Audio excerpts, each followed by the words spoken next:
எல்லாருக்கும் வணக்கம். Welcome back to Jazz Tamil YouTuber. உங்களுக்கு ஆன்மீகம் சம்பந்தப்பட்ட தகவல்கள் பிடிக்கும் அப்படின்னா மறக்காம நம்ம சேனலை சப்ஸ்கிரைப் பண்ணிக்கோங்க. அப்படியே பக்கத்தில் இருக்க பெல் பட்டனை பிரஸ் பண்ணிக்கோங்க. இன்னைக்கு இந்த பதிவில் நம்ம பார்க்க போறது, நாளைய தினம் தேய்பிரை சஷ்டியானது வருது. நமக்கு இருக்கக்கூடிய தீராத நோய் தீர்றதுக்கு முருகர் வழிபாடு எப்படி பண்ணணும் அப்படிங்கிறத பற்றி தான் இன்றைக்கி இந்த பதிவில் நம்ம தெரிஞ்சுக்க போகிறோம். பொதுவாகவே நமக்கு இருக்கக்கூடிய கடன் தொல்லை தீர்றதுக்கும் சரி, நோய் சம்மந்தப்பட்ட பிரச்சனைகள் சரியாகிறதுக்கும் சரி, தேய்பிரையில் வரக்கூடிய இந்த நாட்களை நம்ம பயன்படுத்திக்கிட்டோம் அப்படின்னா கண்டிப்பாக நமக்கு இருக்கக்கூடிய பிரச்சனைகளாக இருந்தாலும் சரி, நோய் சம்மந்தப்பட்ட பிரச்சனையாக இருந்தாலும் சரி, கடன் சம்மந்தப்பட்ட பிரச்சனையாக இருந்தாலும் சரி, கண்டிப்பாக அது சரியாகும். அதில் எந்த ஒரு சந்தேகமுமே கிடையாது. அதனால் இன்னைக்கு இந்த பதிவில் நம்ம நோய் தீர்க்கக்கூடிய ஒரு முருகன் வழிபாடை பற்றி தான் நம்ம பார்க்க போகிறோம். தொடர்ந்து இந்த பதிவை பாருங்க. அதுக்கு முன்னாடி உங்களுக்கு ஆன்மீகம் சம்பந்தப்பட்ட தகவல்கள் பிடிக்கும் அப்படின்னா மறக்காம நம்ம சேனலை சப்ஸ்கிரைப் பண்ணி வச்சுக்கோங்க. இப்போ வாங்க நம்ம வீடியோக்குள்ளார போயிடலாம். நோயற்ற வாழ்வே குறைவற்ற செல்வம் அப்படின்னு நம்ம முன்னோர்கள் சொல்லியிருக்காங்க. நம்ம எவ்வளவு பெரிய செல்வத்தை நம்ம வச்சிருந்தாலும் சரி, உடல் ஆரோக்கியம் இல்லை அப்படின்னா அந்த செல்வத்தை நம்மளால கண்டிப்பா அனுபவிக்கவே முடியாது. அதுல எந்த ஒரு மாற்று கருத்துமே கிடையாது. எந்த செல்வமும் இல்லாம உடல் ஆரோக்கியம் மட்டும் நமக்கு இருந்துச்சு அப்படின்னா கண்டிப்பா கஷ்டப்பட்டாவது நம்ம கிட்ட இல்லாத செல்வத்தை நம்ம உழைச்சு சம்பாதிச்சுக்க முடியும். அதுலயும் எந்த ஒரு மாற்று கருத்துமே கிடையாது இல்லையா? அப்படிப்பட்ட ஆரோக்கியமான உடலை நம்ம பெறத்துக்கும், நீண்ட நாட்களா கஷ்டப்பட்டுக்கிட்டே இருக்கோம், எங்களுக்கு இந்த நோயிலேருந்து விடுபடவே முடியல அப்படின்னு சொல்றவங்களும் முருகன் வழிபாட்டை இந்த முறையில செஞ்சு பாருங்க. அதுல இருந்து கண்டிப்பா உங்களுக்கு ஒரு விடிவு காலமானது பிறக்கும்.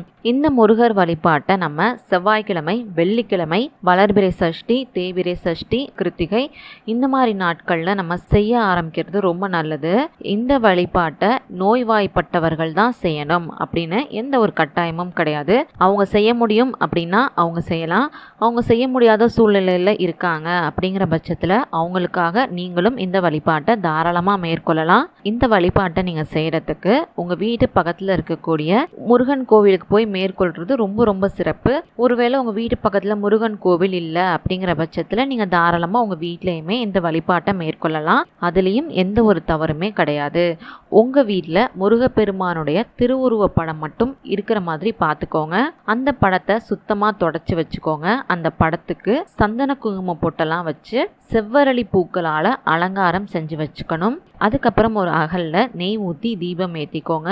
இந்த தீபத்தை நீங்கள் ஏற்றுறப்ப அதில் இருக்கக்கூடிய திரி பார்த்தீங்கன்னா சிவப்பு நிற திரியா இருக்கிறது ரொம்பவே விசேஷமானது.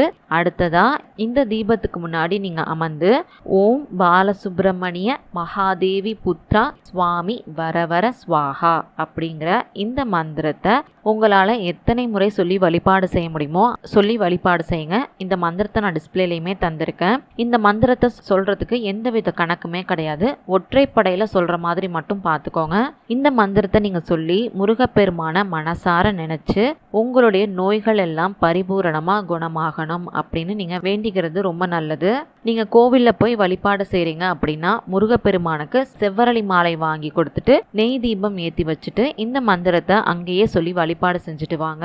அதே மாதிரி தொடர்ந்து இதை இத்தனை நாட்கள் செய்யணும், இத்தனை வாரங்கள் செய்யணும் அப்படின்னு எந்த ஒரு கட்டாயமும் கிடையாது. உங்களால் இதை எவ்வளவு நாட்கள் எவ்வளவு மாதங்கள் செய்ய முடியுமோ தொடர்ந்து செஞ்சுக்கிட்டே வாங்க. இதை நீங்கள் தொடர்ச்சியாக தினமுமே செய்யலாம். அதுவுமே ரொம்ப நல்லது தான்.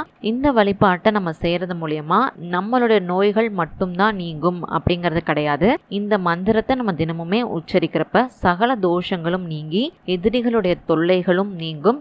வீடு மனை வாங்கக்கூடிய யோகமானது நமக்கு கிடைக்கும் அப்படின்னு சொல்லப்பட்டிருக்கு. ரொம்பவே ஒரு எளிமையான வழிபாடு தான் இல்லையா? அது ஒரு மந்திரத்தை நம்ம உச்சரிக்கிறோம், அதை நம்ம சொல்றது எவ்வளவு ஒரு நல்ல விஷயங்களை நமக்கு கொண்டுட்டு வந்து சேர்க்குது இல்ல? அதனால தொடர்ந்து இதை எல்லாருமே சொல்லி வழிபாடு செய்யுங்க. உங்களுக்கு இந்த பதிவு பயனுள்ளதா இருந்துச்சு அப்படின்னு நினைச்சீங்கன்னா மறக்காம லைக் பண்ணி, ஷேர் பண்ணி, கமெண்ட் பண்ணுங்க. அது மட்டும் இல்லாம உங்களுக்கு ஆன்மீகம் சம்பந்தப்பட்ட என்ன மாதிரியான பதிவுகள் வேணும்னு நினைக்கிறீங்களோ மறக்காம நம்ம சேனலோட மெயில் ஐடியிலையோ இல்ல கீழே இருக்க கமெண்ட் பாக்ஸ்லயோ எனக்கு தெரியப்படுத்துங்க. அந்த மாதிரி பதிவுகளை வரக்கூடிய நாட்களை நான் உங்களுக்கு தரேன். நன்றி, வணக்கம்.